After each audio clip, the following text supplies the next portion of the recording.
गरीब का दिल। अपेक्षा एक बहुत ही प्यारी लड़की थी। उसके माता पिता बहुत गरीब थे, फिर भी वे दयालु थे। वही गुण अपेक्षा में आ गया था।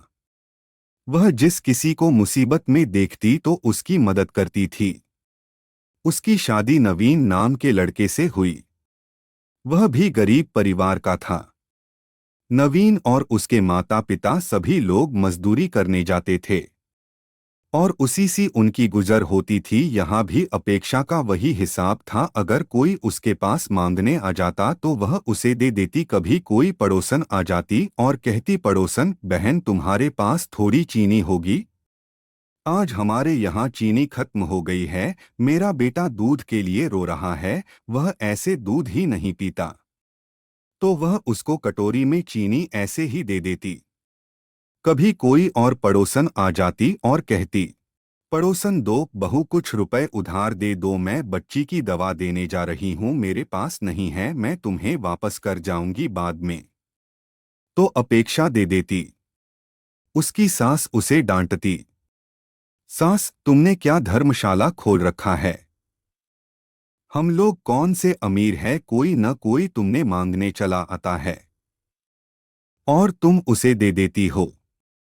फिर ऐसा होने लगा कि अपेक्षा सबके सामने किसी को कुछ नहीं देती, लेकिन फिर चुपके से दे देती थी। पूरे मोहल्ले के औरतें जब इकट्ठे होकर जब बातचीत करती तो कहती, ऐसी बहू हमने कभी नहीं देखी है। वह तो बहुत अच्छी है, इनके घर में तो लक्ष्मी आ गई है। लेकिन बेचारी बहुत तकलीफ भोग रही है। अपेक्षा के इस भावना से उसकी सास और नवीन उससे बहुत नाराज हो जाते थे। एक बार ऐसा हुआ कि लगातार पानी बरस रहा था, सब लोग मजदूरी करने गए। वे बाजार में खड़े थे और कोई काम नहीं मिल रहा था। फिर सब लोग लौट आए। सभी को काफी भूख लग रही थी। कई दिनों तक उनको कोई काम नहीं मिला। वे बाजार जाते खड़े रहते और घर वापस लौट आते। जो कुछ घर में रखा था वो पहले ही खत्म हो गया था। अब घर में खाने के लिए कुछ भी नहीं था।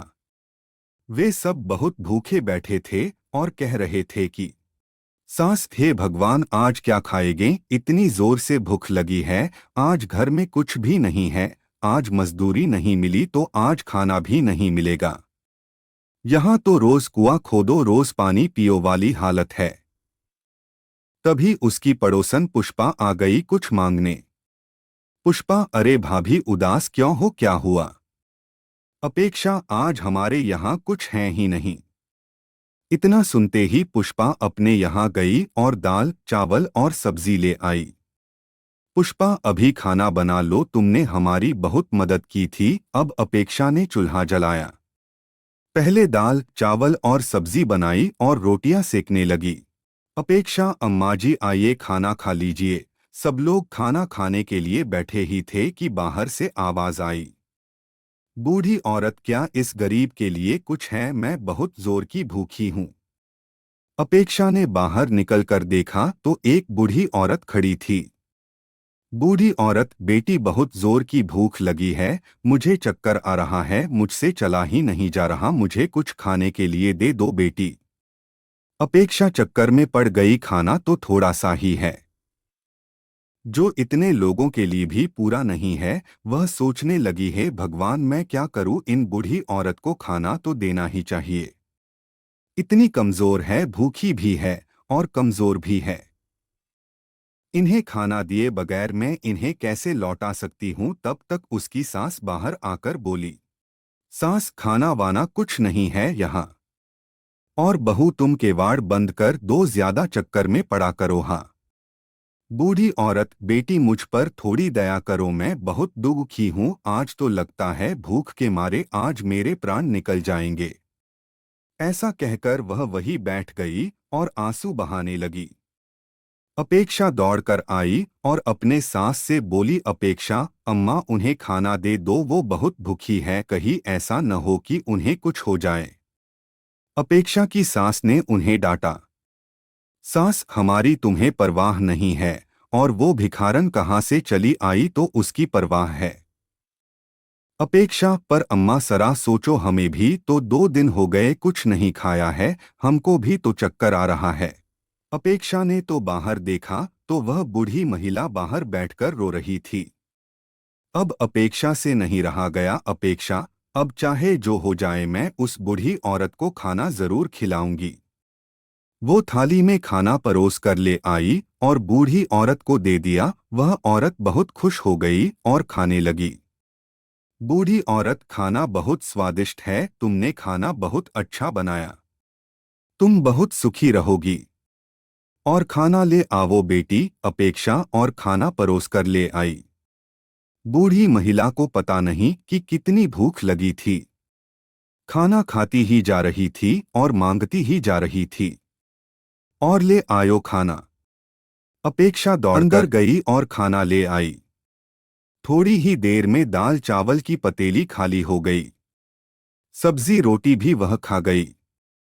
भूख से बिलबिलाते हुए नवीन ने देखा कि पतेली खाली पड़ी है और कुछ नहीं रह गया है। उसमें नवीन को बहुत जोर से गुस्सा आ गया और उसने चूल्हे पर बर्तन फेंक कर मारा, जिससे चूल्हा टूट गया। यह देखकर अपेक्षा रोने लगी। अपेक्षा, चूल्हा तो टूट गया, अब खाना किस पर बनेगा? बूढ़ी औरत, तुम परेशान न हो बेटी, मैं ऐसा चूल्हा बनाकर तुम्हें देती हूँ कि वह कभी नहीं भुटेगा। उस पर खूब खाना बनाना और कोई भूखा आए तो उसे खूब खिलाना। और उसने वहीं से थोड़ी मिट्टी उठाई और अपेक्षा से पानी मांगा। उसने मिट्टी गूंधी और एक नया चूल्हा बनाकर रख दिया। बूढ़ी औरत, बेटी इस चूल्हे पर खाना बनाओगी न तो मुझे याद करोगी। तुम्हारे यहाँ कुछ नहीं है, तुम जिस चीज को बनाना चाहो उसका नाम लेकर इस पतीली पर रख देना। ऐसा कहकर वह वहां से चली गई। अपेक्षा पतीली चूल्हे पर रखती। अपेक्षा, मैं तो दाल बनाने वाली थी। चूल्हे में लकड़ियां अपने आप जलने लगी और खाली पतीली में दाल भर भर कर उबलने लगी। अब तो अपेक्षा बहुत खुश हो गई। 1 मिनट में पतीली में दाल अपने आप बन गई। उसने दूसरी पतीली चढ़ा दी और बोली, अपेक्षा, मैं तो चावल बनाऊंगी। देरी नहीं लगी और चावल भी बन गई। अब तो अपेक्षा जिस चीज को बनाना चाहती उसी का बस नाम लेती तो वह चीज बनती चली जाती। यह देखकर अपेक्षा के सास ससुर और नवीन बहुत खुश हो गए। वे अपेक्षा की प्रशंसा करने लगे। अब सभी लोग खा रहे थे। जिसकी जो भी खाने की इच्छा होती वे उसी पकवान का नाम लेता तो अपेक्षा उसे बना देती। अब अपेक्षा की सब लोग बहुत इज्जत करते थे। अब घर का कायाकल्प ही बदल गया था। इतने में बाहर से आवाज आती है, बेटी मुझ पर थोड़ी दया करो, मैं बहुत दुखी हूँ। आज तो लगता है भूख के मारे आज मेरे प्राण निकल जाएंगे। ऐसा सुनकर सभी घर वाले खुश होते हैं और अपेक्षा हमेशा की तरह उस मांगने वाले को खाना परोस के दे देती है। ये कहानी से हमें यह सीख मिलती है कि दूसरों को मदद करना चाहिए, खुद के पास हो या ना हो, जितना हो सके उतना मदद करना है। स्टोरी पसंद आए तो लाइक एंड सब्सक्राइब कर दीजिए। अगला वीडियो में मिलेंगे। धन्यवाद।